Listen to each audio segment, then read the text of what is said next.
नमस्कार, मैं हूं नगमा। आप देख रहे हैं हम लोग और आज हम चर्चा कर रहे हैं हम लोग में भीड़ की हिंसा या मॉब लिंचिंग की। क्या भीड़ के हाथों की गई हिंसा यानी मॉब लिंचिंग से निपटने के लिए इस पर रोक लगाने के लिए मौजूदा कानून पर्याप्त है या इसके लिए एक अलग कानून बनाने की जरूरत है? अब तक इसके लिए हमारे देश में कोई अलग कानून नहीं, लेकिन संसद के सत्र में इस पर बहस हुई। विपक्ष ने संसद के मौजूदा मानसून सत्र में इसकी मांग की। हाल के दिनों में अल्पसंख्यकों और दलितों के खिलाफ देश के अलग अलग हिस्सों में भीड़ के हाथों हिंसा की बहुत सारी घटनाएं सामने आई, चाहे वो अयूब पंडित हों या जुनैद या फिर पहलू खान या अखलाक। क्या ये लगातार ये घटनाएं बढ़ रही हैं या फिर ये भी सवाल उठ रहा है कि क्या इस पर रिपोर्टिंग ज्यादा हो रही है, हाइपर रिपोर्टिंग? जैसा कि राजीव महर्षि ने कहा कि ये भारत के लिए नया नहीं, फ्यूडल है, इसे बढ़ा चढ़ाकर पेश किया जा रहा है। अब बहस के दौरान सरकार की तरफ से अरुण जेटली और जावड़ेकर ने विपक्ष के सवालों पर सरकार का बचाव करते हुए ये भी कहा कि इसे सियासी नहीं करना चाहिए, लोकतंत्र में लिंचिंग के लिए कोई जगह नहीं है। तो अब सवाल ये उठ रहा है कि भीड़ की जो हिंसा है उसके खिलाफ एक नेशनल कैंपेन शुरू किया गया है जो इसके लिए कानून को ड्राफ्ट करे। क्या मॉब लिंचिंग की बढ़ती घटनाएं वाकई भीड़ के गुस्से का इजहार हैं या फिर इसके पीछे संगठित हिंसा है, जैसा कि कुछ लोग आरोप लगा रहे हैं? क्या इसके लिए नया कानून बनना चाहिए? क्या ये जो सवाल है इस पर हम आज बहस करेंगे और मेरे साथ यहाँ पे स्टूडियो में जो पैनल है मैं आपको उनसे मिलवा दूँ। हमारे साथ शहजाद पूनावाला हैं, कांग्रेस नेता जिन्होंने कोर्ट में भीड़ की हिंसा के खिलाफ कानून बनाने की मांग की है।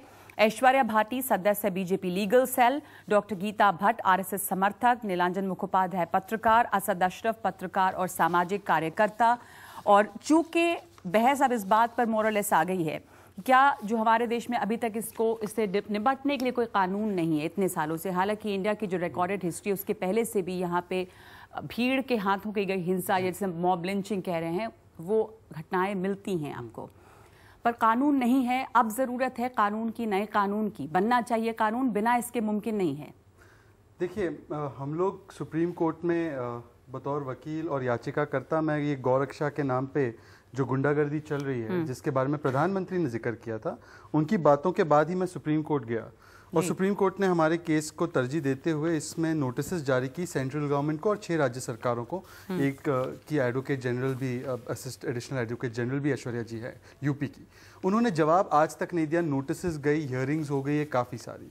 जब केंद्र सरकार की तरफ से कोई ठोस कदम नहीं उठाए जा रहे थे, फिर हमने सोचा कि और क्या कानूनी लड़ाई लड़ी जा सकती है। मैं आपसे इत्तेफाक रखता हूं कि इसमें बहुत सारे घटनाओं में मुसलमानों और दलितों के ऊपर हो रहा है, पर मैं आपसे कृपा करके कहूंगा कि इसको प्लीज हिंदू मुस्लिम या दलित मुस्लिम इशू मत बनाइए, क्योंकि सबसे पहला मुख्य कारण जिसके लिए हमने ये कानून की मांग की वो रविंद्र है। वो एक रविंद्र जिसकी दिल्ली में भीड़ ने हत्या कर दी, जो सिर्फ ये कह रहा था कि यहाँ पेशाब मत करो। ये तो मोदी जी का काम कर रहा था स्वच्छ भारत का, उसके और आज तक उसके केस में एक भी अरेस्ट नहीं हुआ है। जुनैद में फिर भी हो चुका है, रविंद्र को अभी तक इंसाफ नहीं मिला है। तो ये जो कानून हम लोग पेश कर रहे हैं, ये कानून का नाम है मासूका। माशुका की तरह है पर मासूका है। इसका नाम मानव सुरक्षा कानून। इसमें कोई हिंदू या मुस्लिम के लिए खास नहीं है, सभी मानवों की ये सुरक्षा करेगा लिंचिंग से। क्यों?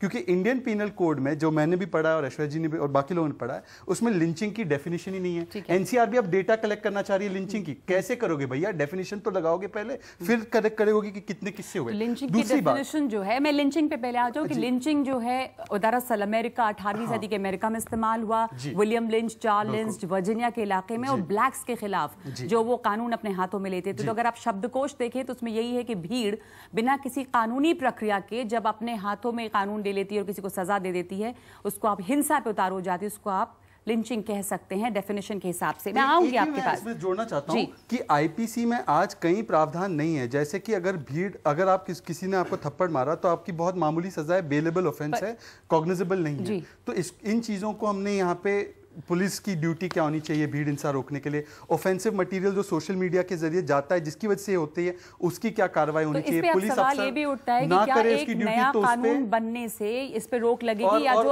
जो मौजूदा कानून है उसको अगर आप वाकई ठीक से इम्प्लीमेंट करें या नियत हो रोकने की तो इसको रोका जा सकता है? बिल्कुल, मुझे लगता है जो मौजूदा कानून है वो बहुत स्ट्रॉन्ग है और उसके द्वारा लिंचिंग को रोका जा सकता है। तो और जो नए कानून के फेवर में है? नहीं, मुझे नहीं लगता कि मासूका की जरूरत है। जो नए कानून की बात कर रहे हैं या हम पूरे लिंचिंग के डिबेट को एक कानून पे लाके खड़ा कर दे रहे हैं। और इसके बीच में क्या होगा कि लिंचिंग्स लोग भूल जाएंगे, जो लगातार गौ हत्या बीफ के नाम पे लोगों को मारा जा रहा है एक पर्टिकुलर कम्युनिटी के, will forget that and talk about कानून। पर जैसा अभी शहजाद पूनावाला ने कहा कि ये एक अगर पहलू खान है तो रविंदर भी हैं, वो ई रिक्शा ड्राइवर जो कि स्वच्छ भारत अभियान से जुड़े तो नहीं थे पर वो रोक रहे थे लोगों को, उनको मार दिया गया।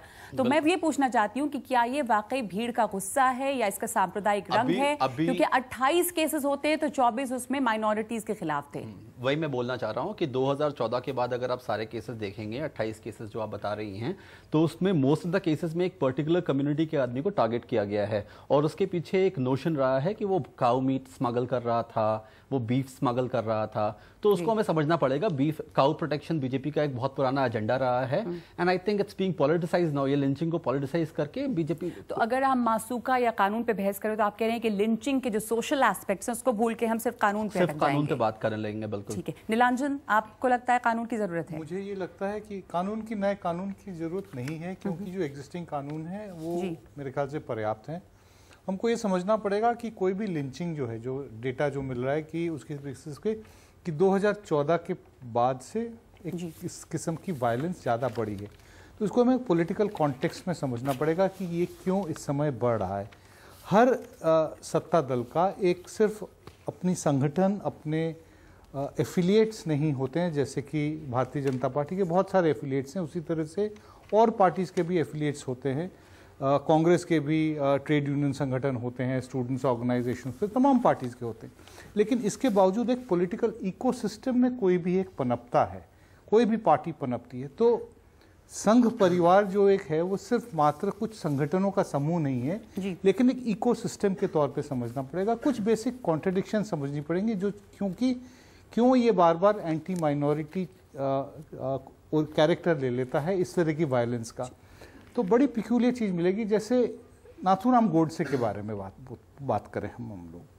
नाथूराम गोडसे जिस समय गांधी जी की हत्या की थी, उनकी करीब 1 दशक से ज़्यादा वक्त हो गया था कि वो आरएसएस से उनका कोई फॉर्मल एसोसिएशन नहीं था, लेकिन फिर भी वो एक तरह से संघ इकोसिस्टम के हिस्सेदार माने जाते हैं। इसी वजह से बहुत लंबे समय तक संघ पे एक आरोप लगा रहा कि आपकी गांधी हत्याकांड में आपका इन्वॉल्वमेंट है। अब आप वीर सावरकर के बारे में देखिए। वीर सावरकर ने एक किताब लिखी थी हिंदुत्व, जिसको इंस्पायर होकर हेडगेवार जी ने संघ की, राष्ट्रीय स्वयंसेवक संघ की स्थापना की थी 1925 में।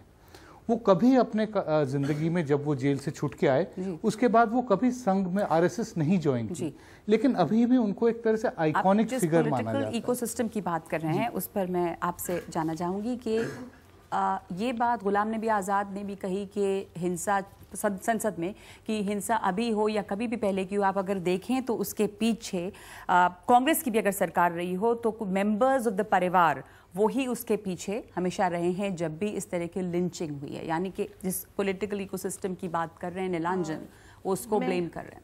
जी हाँ, मैं इसमें ये कहना चाहूँगी कि अगर जो बात इन्होंने करी है उसको आगे बढ़ाते हुए कहूँगी कि अगर अभी हम बंगाल में जो हो रहा है, जिसके बारे में हम सभी जानते हैं, अगर हम उसे देखें तो मालदा में कालियाचक में क्या हुआ था।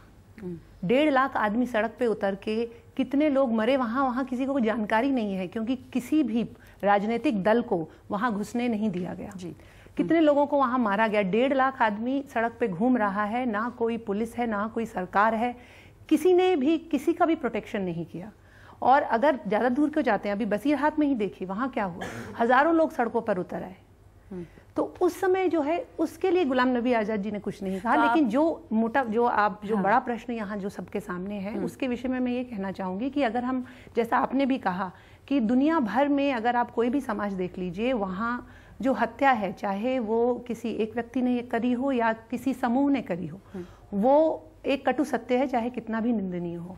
और उसी के लिए समाज ने, सरकार ने कई कानून बनाए हैं। तो जो सवाल आपने यहाँ उठाया है कि नया कानून बनना चाहिए, उस पर मैं ये पूछना चाहूँगी कि क्यों हम ऐसा विचार क्यों ला रहे हैं कि क्या जो कानून अभी तक जो हैं जो सरकार ने बनाए हुए हैं, जो पिछले 70 सालों से हैं, उनमें क्या इतनी ताकत नहीं है? जी, तो यही सवाल मैं ऐश्वर्या भाटी से पूछूंगी कि क्या नए कानून की जरूरत है? आप बीजेपी लीगल सेल से हैं, जो कानून है वो पर्याप्त नहीं है, और अगर पर्याप्त हैं तो फिर इन लोगों को सजा, हालांकि बीजेपी कह रही है कि जो घटनाएं हुई हैं वहां सब सजा मिली है। जावड़ेकर जी ने कहा कि ऑपोजिशन जो है उसको सिलेक्टिव एमनीजिया हो गया, वो भूल रही है कि पहले क्या हुआ, और उन्होंने वो जो 84 के दंगे हुए थे उसमें 3000 लोगों के मारे जाने की बात दोहराई कि उसको क्यों कांग्रेस भूल रही है।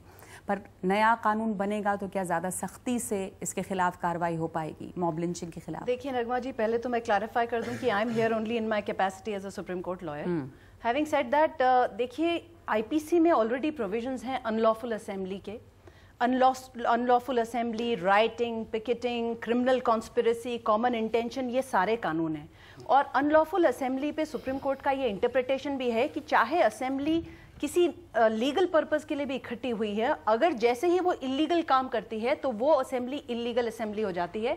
और अगर 5 जने या उससे ज़्यादा इलीगल असेंबली, अनलॉफुल असेंबली का पार्ट हैं, तो चाहे अनलॉफुल एक्ट एक जने ने किया हो, हर वो जना जो उस असेंबली का पार्ट है, that he will be held equally liable and equally guilty. उस केस में जब कभी दंगा भी होता है और भीड़ इकट्ठी होती है और भीड़ मॉब जो है वो आके लोगों को मारती है, क्या लोगों को आइडेंटिफाई करना, वहाँ विटनेसेस, ये तमाम चीजें मुश्किल होती हैं? क्या उनको सजा मिल पाई है, मिल पाती है? प्रॉब्लम तो डेफिनेटली है, पर प्रॉब्लम का सॉल्यूशन नया कानून नहीं है, ऐसा मेरा मानना है। सॉल्यूशन क्या है आपके हिसाब से? मेरे हिसाब से हमें यह समझना पड़ेगा कि ये जो मॉब लिंचिंग है ये एक तरह से एक्स्ट्रा जुडिशियल पनिशमेंट देने का सिस्टम है। तो वो अब ज्यादा क्या बढ़ गई है? क्या ज्यादा घटनाएं बढ़ रही हैं? वो घटनाएं तो बढ़ती ही चली जा रही हैं, और खाली इसको कम्युनलिज्म से जोड़ के नहीं देखना चाहिए। डॉक्टर्स मांग कर रहे हैं कानून इकोसिस्टम से जोड़ के देख सकते हैं, जिसकी तरफ नीलांजन ने इशारा किया। देखिए, एक एस्पेक्ट वो है, पर वो एक बहुत छोटा एस्पेक्ट है। मॉब लिंचिंग का एस्पेक्ट एक रोड रेज भी है, जो डॉक्टर्स के ऊपर अटैक्स हो रहे हैं, डॉक्टर्स मांग कर रहे हैं, क्योंकि डॉक्टर्स तो लाइफ सेवर्स हैं, फिर भी उनके ऊपर अटैक्स होते हैं, जबकि वो कोशिश करते हैं कि पूरी तरह बचाएं। तो प्रॉब्लम समझिए, प्रॉब्म यहाँ है। दो हमारी आऊंगी, जो आपने बात की इंपॉर्टेंट बात है कि हम उसको, उस रोड रेज को, या जब डॉक्टर्स के खिलाफ होता है वो, तो अगर आप उस पॉलिटिकल इकोसिस्टम से ना भी जोड़ें,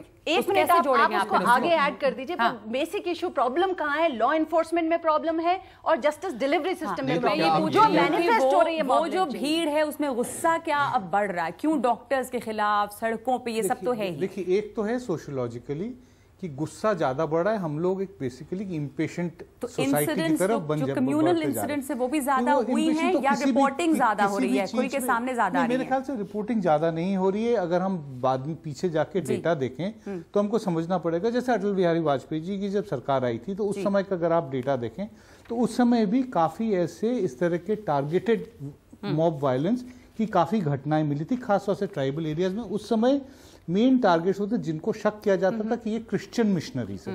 इस बार टारगेट बदल गया, इस बार क्रिश्चियन मिशनरीज पे नहीं अटैक हो रहा है। मोहम्मद अखलाक के दादरी के घटना के बाद से एक तरह से टारगेट एक अलग, एक बीफ, एक सिंबल बन गया है, जिस समय उसमें कन्वर्शन की बात होती थी। आप कह रहे ना कि टारगेट है, पर मुझे मानता आप गीता, डॉक्टर गीता, आप मानेंगे कि ये टारगेट कराया जा रहा है कम्युनिटी को, या जैसे बीजेपी कह रही है? अभी नीलांजन जी ने कहा कि इन्होंने बात करी कि पहले उस समय जो है मिशनरीज को किया गया था। अगर आपको याद हो 2014 में जब सरकार आई ही थी, तो चर्चेस के ऊपर अटैक का कितना बड़ा इशू जब बना था, लेकिन जब बाद में असलियत सामने आई तो पता चला कि वो कुछ नहीं थी, बल्कि चोरी करी थी लोगों ने, और उसको इतना जो है बड़ा बवाद बना दिया गया था। दूसरी बात मैं ये कहना चाहूंगी कि जहां तक जो डेटा देखने की बात है, अगर आप देखें तो 2013 का भी जो डेटा अवेलेबल है, जो कि रिपोर्टेड है, कई तो चीजें रिपोर्टेड ही नहीं होती, उसी में करीब 17 केसेस रिपोर्टेड है। 2012 में करीब 1 दर्जन से ज्यादा केसेस रिपोर्टेड है लिंचिंग के। तो अगर आप देखिए, अगर आप डेटा पे जाएंगे, ये यही कोई सिर्फ हमारे ही देश में नहीं,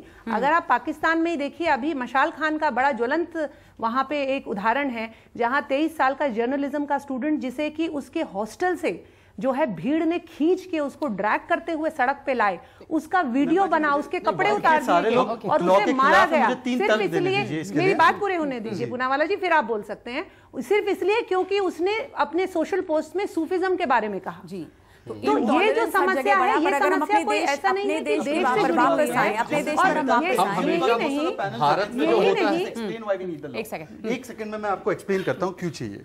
मैं डेटा लेके आया हूँ क्योंकि मैं खुद पेशे से एक लॉयर हूँ, तो मैं हमेशा डेटा पे काम करता हूँ।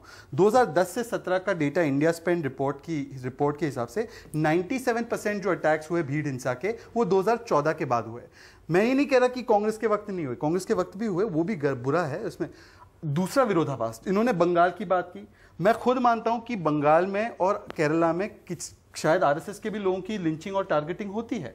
ये कानून उनके लिए भी है। ये कानून थोड़ी डिस्टिंक्शन करता है कि अगर बंगाल में किसी को मार दिया गया भीड़ द्वारा या केरला में। और तीसरी बात, आईपीसी से अगर आप कंपेयर करें तो मैं आपको स्पेसिफिकली बताता हूं आईपीसी में क्या नहीं है।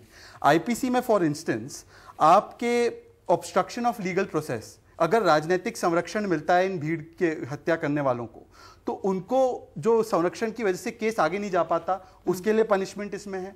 पुलिस अफसर जो अपनी ड्यूटी डिलेक्ट करता है, नहीं करता है, जिससे कि भीड़ हिंसा होती है, उसके ऊपर कार्रवाई के प्रावधान है। जुनैद के मामले में आपने देखा होगा कोई भी चश्मदीद गवाह सामने नहीं आया क्योंकि वो डर रहे थे, तो इसमें विटनेस प्रोटेक्शन। और सबसे अहम, रविंदर रिक्शा वाला, उसका परिवार आज भूखा पेट है। लिंचिंग जैसे होती है भीड़ हिंसा, 25 लाख मिनिमम कॉम्पनसेशन, ये चीज। और एक और बात, अमेरिका का आपने उदाहरण दिया। 100 सालों तक अमेरिका ने लिंचिंग बिल नहीं लाया, सेनेट के उन्होंने रोका। 2005 में अमेरिका के सेनेट ने अमेरिका से माफी मांगी, अमेरिका ने माफी मांगी क्योंकि उस दौरान 4000 लिंचिंग हुई। मैं आपकी बात से एक छोटा सा जवाब, आपने तमाम दलीलें रखी कि क्यों कानून बनना चाहिए, और असद आपका कहना है कानून नहीं बनना चाहिए। आपकी क्या दलील इसके खिलाफ? मैं ब्रेक लूंगी कि क्यों। इन्होंने बताया कि चूंकि विटनेस प्रोटेक्शन नहीं है, बहुत तमाम तरह की चीजें अड़चने होती हैं इसमें अभी, इसी के लिए इनका कहना है कि इसको आप कम्युनल रंग ना दें, चाहे वो रविंदर का मामला हो, चाहे वो क्रिश्चियंस का मामला, दलितों का मामला। रंग देने से वो होगा नहीं ना, मतलब वो उसका कम्युनल पर्पस ही है। आप कह रहे हैं कि कम्युनल है, वो रंग जो है उसका। मुसलमान पे हमला नहीं, संविधान पे हमला है, संविधान के हमले को बचाना। संविधान पे बिल्कुल हमला है, लेकिन आपको दिखना पड़ेगा कि कौन सी कम्युनिटी बहुत ऑप्रेस्ड कम्युनिटी है, और उसमें मुसलमान और दलित आते हैं, और मुसलमान लगातार टारगेटेड रहे हैं। अगर 28 केस है, तो अगर हिंदू की लिंचिंग होगी तो हमें उस पर बात नहीं करनी चाहिए। बिल्कुल बात करेंगे, क्यों नहीं बात करेंगे, क्यों नहीं बात करेंगे, लेकिन अब जनरलाइज मत कीजिए। जब SC/ST